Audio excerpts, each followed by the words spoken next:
Supongamos que la vida es como un cassette virgen de 60 minutos, de esos TDK que se compraban en los kioscos a $1,50, con la diferencia de que este cassette no se puede regrabar. Lo que está ahí, se queda ahí. Se puede volver a escuchar cuantas veces queramos, pero no grabar encima. El sujeto en cuestión tiene 45 minutos ya grabado, es decir, le queda tiempo pero no tanto. Ya está del lado B. Nosotros vamos a escuchar algo que pasó hace mucho tiempo, así que lo vamos a dar vuelta, lo vamos a poner del lado A y vamos a retroceder un poco.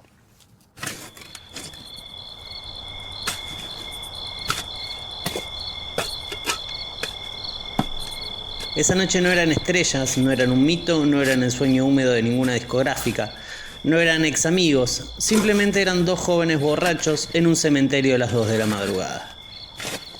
Katherine Jackson, la mujer de un ex embajador norteamericano, se enredó en una relación amorosa con el gitano, que por aquellos años era un bohemio cantante de boleros que cambiaba sexo por dinero con Katherine. Se podría decir que ella lo bancó los primeros años del grupo, aportando parte de su fortuna para el desarrollo de los músicos, a tal punto que fue quien puso la plata para grabar el demo que llegó a Dolby Records y les hizo firmar su primer contrato. También le consiguió algunas fechas en lugares de alta alcurnia. Es así como una noche el dúo de boleros podía presentarse en el Palacio Paz Hotel, actuar media hora y marcharse para tocar en una fiesta de estreno de una película en el Hotel Hyatt, para terminar la noche en la casa de algún importante político de la zona más residencial de Tigre. Una vez que el trabajo estaba terminado, Sixto guardaba su instrumento y se iba a dormir en la camioneta hasta la hora de partir. Con el gitano de acompañante, esto se podía extender durante mucho tiempo. Como era el único de los dos que no bebía, era el chofer designado, y así resignaba la sociabilización, dejando este lugar al borracho inmundo, como lo llamaría años más tarde en una canción. Fue el gitano quien aceptó una propuesta rara pero redituable. Una amiga cineasta de Katherine había perdido a su marido recientemente, quien fue sepultado en el cementerio de la Chacarita junto a 2 carísimos anillos que la viuda quería recuperar. Normalmente Sixto no hubiera aceptado, pero aquella noche bebió, y no era de beber. Encima bebió mucho, así que se puso manos a la obra, y luego de entrar sobornando al sereno del cementerio y de corroborar que estaba enterrado en la tierra y no en un panteón, ambos se pusieron manos a la obra. Abrieron una tumba, recuperaron los 2 anillos. Mientras Sixto se adelantaba tambaleando, el gitano se llevó un souvenir innecesario. Fueron esos detalles los que empezaron a agrietar de a poco la relación entre ambos, esos detalles innecesarios. Así como las parejas se desgastan porque ya están acostumbrados el uno a otro, porque ya no salen ni a la esquina o porque ya no hacen el amor como antes, Sixto y el gitano fueron creando su propio hastío mutuo con ciertos detalles que sumados fueron terribles. Borrachos como estaban, se fueron a la camioneta. La noche había terminado y Sixto dejó al gitano en una pensión donde vivía con una de sus novias. Sixto se fue hasta el garaje en donde dejó la camioneta y por alguna razón, quizás por la borrachera, decidió no dejar nada en ella, así que cargó su guitarra y la mochila que había olvidado su amigo. Aunque notó cierto olor y la mochila muy pesada, no prestó atención. Una cuadra antes de llegar a su hogar lo paró un control policial. Era en principios de los 80 y todavía había dictadura militar. Luego de identificarse, los oficiales pidieron revisar la mochila, lo cual Sixto accedió de buena manera. Cuando se la descolgaba, notó un olor raro, como a carne podrida, muy fuerte. Grande fue la sorpresa de los oficiales de la policía y del propio Sixto cuando abrieron la mochila y encontraron aquella cabeza humana que tenía varios días de descomposición. En alguna parte de la retorcida psiquis del gitano le resultó gracioso decapitar a aquel hombre y guardar la cabeza en la mochila de su amigo para jugarle una broma. La grabación del único disco de Sixto y el gitano se reprogramó para un mes más tarde, ya que uno de sus integrantes pasó 25 días preso, soportando todo tipo de interrogatorios y torturas. Gracias a los contactos de Katherine y a una montaña de dinero, Sixto quedó libre y se borraron sus antecedentes, pero cuando salió de la cárcel ya no era el mismo. Ahora rebobinemos casi hasta el comienzo de la cinta.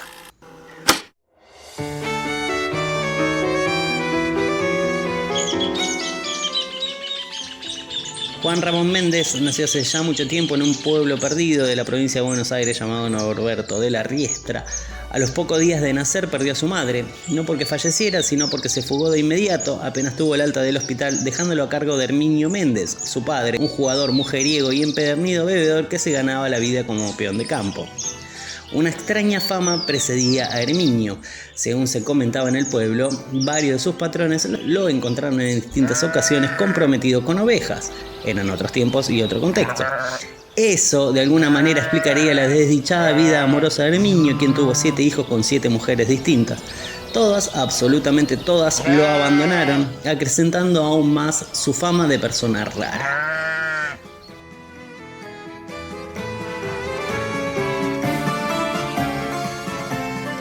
Desde muy chico Juan trabajó en una carbonera juntando y embolsando carbón, luego cargándolo en un camión para su posterior transporte. Odiaba ese trabajo, estaba todo el día sucio respirando ese aire contaminado, todo para llevar un plato de comida a su casa. Lamentablemente, como eran 7, un plato de comida no era suficiente para alimentarlos a todos, pero de todos modos se las arregló para que no le faltara nada a sus hermanos. Más allá de que desde chico quiso despegarse de la fama de su padre, ser un volteo a ovejas, esta situación lo traumó a tal punto que cuando alguien le gritaba en la calle Méndez imitando el balido de una abeja, se paraba donde estuviera y se tomaba golpes con quien hubiera hecho tal broma. A los 18 años abandonó Norberto de la Riestra para cumplir su sueño de tocar música. Desde muy chico se notaba su habilidad con la guitarra, pero nunca había explotado su talento. En la gran ciudad lo esperaba su tía Elvira y su tío Damián, con los brazos abiertos para darle cobijo y una vida diferente. Si bien ellos eran citadinos, Elvira, hermana de su padre, no había olvidado sus raíces y estaba dispuesta a ayudar a su sobrino en lo que fuera necesario. Lamentablemente se quedó solo en las intenciones, ya que el mismo día que Juan se instaló en su casa, ella sufrió un infarto y murió en el acto. Las desgracias no terminaron ahí. En medio de la caravana que transportaba el cuerpo de la pobre Elvira, un extraño cortocircuito en el coche fúnebre hizo que explotara, cobrándose la vida del chofer, de su tío Damián y de su prima Silvia, que iba sentada atrás. Elvira ni se enteró, por suerte. En cambio, Juan vio cómo en un día toda la familia que iba a ayudarlo a conseguir un futuro mejor dejó de existir de la noche a la mañana. Cualquiera diría que este buen sujeto era mufa, fama que le complicaría la vida un poco más adelante. Pero las tragedias continuaron.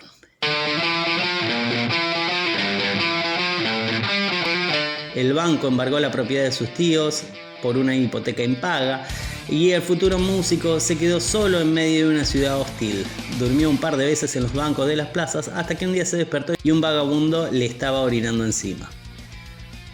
Caminó desesperado buscando qué comer con tan solo una muda de ropa en aquella bolsa. Aquel niño luchador de un pueblo pequeño que soñaba con ser músico se había convertido en una víctima más de la cruel ciudad que lo había fagocitado y expulsado de su sistema con un rancio olor.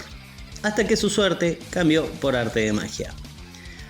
Una noche, mientras dormía a un par de metros de un bar famoso llamado La Perla del Once, se despertó con los gritos de un joven al que le habían robado la billetera. El ladrón venía corriendo hacia él y casi por instinto Juan le puso el pie haciéndolo tropezar y provocando que la billetera se le cayera de la mano. El ladrón se levantó y salió corriendo. Juan le devolvió la billetera y el joven agradecido lo invitó a comer un plato caliente. Puede retirarse. Creí que estabas en Europa. No. Me quedé. Y además te estuve vigilando. Qué bien, ¿eh? Y he visto cómo te metiste en una trampa sin salida. Deja de jugar con chiquilinadas. Vos necesitas una mujer. ¿Como vos? Con experiencia, fortuna, con 3 divorcios y dinero suficiente como para comprar hasta un cuarto marido. Paso.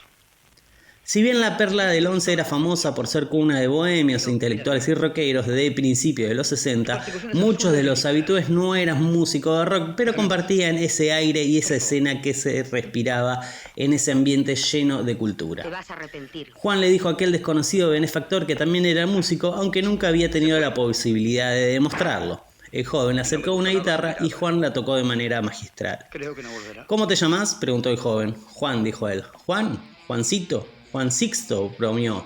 Sixto, ahora tu nombre artístico va a ser Sixto. ¿Nombre artístico?, preguntó extrañado. Sí, vas a ser mi guitarrista. Pero si ni siquiera lo conozco. Ah, ¿no me conoces? El ahora bautizado Sixto hizo un esfuerzo por verlo mejor, pero no hubo caso. No identificaba a aquel sujeto extraño. No, disculpe señor, pero no, tuteame, me llamo Roberto. Bueno, Roberto Sánchez. ¿Roberto Sánchez? Ese nombre sí que me suena. Algunos me conocen como Sandro, así como vos a partir de ahora te van a conocer como Sixto.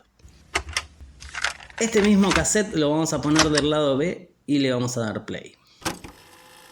Uno de los obreros de la mina contactó a Cejo, un eximio guitarrista, que compartió un año como músico sesionista de Sixto y consiguió una entrevista con él en el medio de una calle. Mira, este tipo era mufa, pero mufa en serio, código rojo. Nunca vi a alguien tan mufado como Mixto. Nosotros le decíamos así porque no lo queríamos llamar por su nombre, porque cuando lo nombrabas pasaban cosas malas, pero muy malas. Mira, loco, la cosa es simple. Yo nunca creí ni en brujas, ni en leyendas, ni en nada de esas mierdas. Pero este tipo era mufa, pero mufa de los peligrosos. A mí me contrataron del estudio donde grabó ese disco que le dedicó al gitano. Estaba muy enojado con él y dedicó canciones como No toco más con borrachos de mierda y Se está sorteando un corchazo. Yo casi ni traté con él. Charlé con el productor, me pasaron las partes de guitarra, las estudié en casa, fui al estudio y grabé mis partes con Mixto presente. Este testimonio coincide con las historias que fueron apareciendo en internet sobre Sixto. Mierda, ¿qué fue eso? ¿Qué explotó? ¿El microondas? Pero si no estaba conectado, ¿no? Ok, bueno, por las dudas le voy a decir Mixto. A Cejo lo contrataron para la gira de presentación de disco que no se vendió nunca. Si hubo algo que mantuvo en carrera tantos años fue que había sido guitarrista de Sandro y tenía muchos contactos en la industria del espectáculo. El primer lugar donde fueron a tocar se prendió fuego minutos antes de que llegara. La segunda fecha de la gira fue en una parrilla donde una señora celebraba sus 87 años. Llegaron, conectaron todo, tocaron 2 canciones y la cumpleañera cayó inmediatamente muerta en el medio del salón. Y eso que era una vieja polaca que había sobrevivido a los campos de concentración nazi. Me acuerdo una vez que fuimos a la fiesta privada de un millonario que celebraba la apertura de la flor cadáver. Una planta que crece sobre todo en Estados Unidos y se abre una sola vez al año. Permanece abierta 24 horas y después se cierra hasta el año siguiente. Ese tipo tenía una flor de esas en su casa de campo y todos los años hacía una fiesta cojonuda con miles de invitados. Ese año nos tocó a nosotros ser el espectáculo musical y si bien llegamos no explotó nada, no murió nadie, pero la flor cadáver nunca se abrió. Cejo dejó de tocar con Sixto cuando fue víctima de una enfermedad que se descubrió en él. Los doctores lo llamarían el mal de Cejo, una extraña dolencia que de un día para el otro hizo que la mano derecha se le pusiera verde y comenzara a pudrírsele, antes de que la gangrena trepara a otros órganos. Le amputaron la mano y allí terminó todo. Le hicieron miles de estudios pero nunca encontraron una razón para aquella atrocidad. Sin una mano tuvo que dejar la carrera como músico para siempre. Hoy se gana la vida como limpia vidrios en un semáforo, aunque casi siempre quedan sucios porque no le da el tiempo para tirarle agua, lavarlos y secarlos a la vez. Yo sé que se volvió famoso con esto de TikTok y todo eso, pero tengan cuidado. Este tipo tiene una vibra de mierda. Además odia al gitano, así que si lo juntan no creo que vaya a funcionar. Ahora los dejo porque está por cortar el semáforo y tengo que hacer unos manguitos. Hasta luego. Así que es un collage. Qué gracioso. Vamos a ver. Y ahí fui bastante mal alumno. Pero creo que ahí descubrí realmente mi vocación. Primero porque ya te digo, soy un hijo de la calle, ¿no? Es decir, me crié Este es Sandro, hablando de sus inicios, en una entrevista hecha por Antonio Carrizo en 1984. Sandro es uno en un millón y Sixto es parte de ese millón. Esa clase de músicos que siempre estuvieron a punto de pegarla, tuvieron los contactos, las oportunidades y por A o por B no consiguieron el éxito que esperaban. Las sombras del olvido comenzaron a nublar su carrera. Eso junto a las malas decisiones hicieron que la imagen de aquel guitarrista que tuvo una infancia dura, una adolescencia peor y que apenas pudo rozar un poco de éxito con las manos, quedara sepultado en una tumba de los que no llegaron. Hasta que un día, de la nada, por una casualidad del destino, la música apareció para darle una revancha. Y entonces aquel que era parte del millón pasó a ser casi uno por arte de magia.